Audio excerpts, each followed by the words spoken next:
রবিবার শ্রীভূমিতে পৌঁছেই মুখ্যমন্ত্রী হিমন্ত বিশ্ব শর্মা সহ বিজেপি সরকারের তীব্র সমালোচনা করলেন কংগ্রেসের সমন্বয়ক তথা এআইসিসির মিডিয়া কনভেনর নিঘাত আব্বাস।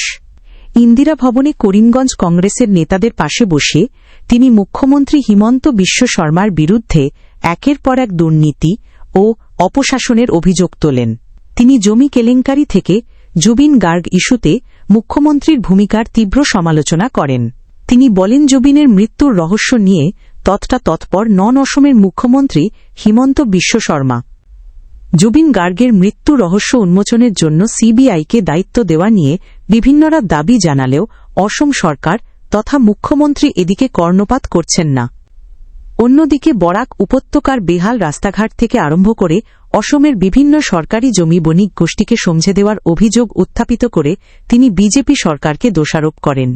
और आप बताइएगा जरूर कि जुबिन गर्ग की किस प्रकार मौत हुई है, उस पर आज तक कोई सफाई सरकार ने नहीं। पहले हुआ कि स्कूबा डाइविंग से हुई, फिर पता चलता है कि उनको तो पॉइजन दिया गया था। तो जब ये पता चला और हमारे जो नेता हैं माननीय श्री राहुल गांधी जी, उन्होंने सीबीआई की जांच का भी रिक्वेस्ट करा है सरकार से, और हमें पूरी उम्मीद है कि हेमंत बिस्वा की सरकार और भारतीय जनता पार्टी की नरेंद्र मोदी और अडानी की सरकार इस पर सीबीआई की इंक्वायरी भी करेगी और बताएगी आसाम की जनता को कि क्यों ऐसा हुआ कि हमारे यहाँ का एक युवा चेहरा ऐसे ही मर गया और उसको पॉइजन दे दिया गया और कुछ नहीं बताया। और अगर नहीं बताते तो मैं तो सीधा कटघरे में खड़ा करती हूँ हेमंत बिस्वा की सरकार को और उनके पूरे परिवार को कि ऐसा क्या है कि आप लोग चुप्पी साध कर बैठे हैं।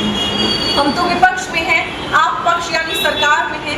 जब आप सरकार में हैं तो ये सवाल तो सबसे पहले आपको उठाना चाहिए, आपको बताना चाहिए कि जुबिन गर्ग के साथ पराए देश में ऐसा क्या हुआ और किसने करवाया, उनकी हत्या किसने करवाई। ये एक जांच का विषय है जिस पर हम आज जानना चाहते हैं कि ऐसा क्यों हुआ है। अब इसके अलावा ये जो बैरक वैली है, उसके अलावा जब मैं आसाम में घूमी और आपका क्या राय है? बहुत ही शर्मनाक बात है कि हमारे मुख्यमंत्री इस प्रकार की छोटी और गलीच बात कर रहे हैं कि राजनीति कर रहे हैं और हमारी ही सरकार आएगी। जुबिन गर्ग की मौत हुई, हत्या हुई है, हमारे आसाम का एक युवा चेहरा खत्म हो जाता है विदेश में, पराए देश में, और सरकार रिस्पॉन्सिबिलिटी लेने की जगह, सीबीआई की जांच और इंक्वायरी करने की जगह ये कह रही है कि हम तो फिर से सरकार में आएंगे। तो राजनीतिक मुद्दा आप बना रहे हैं, हम नहीं बना रहे हैं। हम तो आसाम की जनता की आवाज उठा रहे हैं कि क्यों ऐसा है कि एक व्यक्ति हमारे आसाम का ऐसे ही हत्या हो जाती है और आज भी हेमंत बिस्वा की सरकार उसके मुंह में दही जमा कर बैठी है। क्या आसाम की जनता का हक और अधिकार नहीं है कि पता चले कि हमारे आसाम का बेटा ऐसे कैसे किसी ने उसकी हत्या कर दी पराए देश से, और आज आप इंक्वायरी करने को तैयार नहीं है? तो दाल में जरूर कुछ काला है और पक्का हेमंत बिस्वा को कुछ ऐसा पता है जो ये जनता को नहीं बता रहे। हम ये कह रहे हैं कि ये जांच का विषय है। राहुल गांधी जी ने बोला है, हमारे ही पार्टी के राष्ट्रीय नेता ने बोला है, लीडर ऑफ ऑपोजिशन ने बोला है, भावी प्रधानमंत्री ने बोला है। हम तो मानते हैं उन्हें कि वो आने वाले समय में प्रधानमंत्री बनेंगे, और मुझे पता है वो बनेंगे क्योंकि ही इज द वन जिसको प्रधानमंत्री बनने वो योग्य हैं। उन्होंने ये बोल दिया कि सीबीआई की इंक्वायरी करी, लगाइए, जो भी गलत है उसको कटघरे में खड़ा करिए, सलाखों के पीछे डालिए। हम हेमंत बिस्वा की सरकार के साथ खड़े होंगे, पर हमें जुबिन गर्ग के परिवार को न्याय दिलाना है, क्योंकि हर व्यक्ति की आसाम में आंखें नम है जुबिन गर्ग की हत्या। 1000 बीघा की जमीन सीमेंट फैक्ट्री को अलॉट कर दी गई।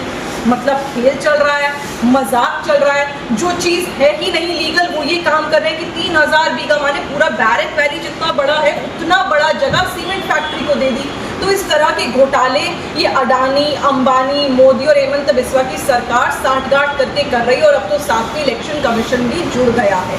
पूरे भारतवर्ष में बहुत सारे मुद्दे, और आज एक और नया मुद्दा आया है वोट चोरी का, जो लगातार ये बिहार में भी कर रहे हैं कि एक एक घर में 1700 वोट हैं, मृतक लोगों के वोट बने हुए हैं, और जो जिंदा लोग हैं उनका कोई वोट नहीं है। तो ये जो सांठगांठ इलेक्शन कमीशन और भारतीय जनता पार्टी मिलकर कर रही है, ये हम आसाम में नहीं होने देंगे। हम बिहार में भी पुरजोर ताकत लगा रहे हैं कि इस तरह की वोट चोरी ना हो, और पूरे देश में हम इस तरह की वोट चोरी के खिलाफ आवाज उठाएंगे, और आसाम में भी हम कोशिश करेंगे कि इस तरह की वोट चोरी ये ना कर पाए। पर उसके लिए हमें हमारी जनता का साथ चाहिए, जो हमें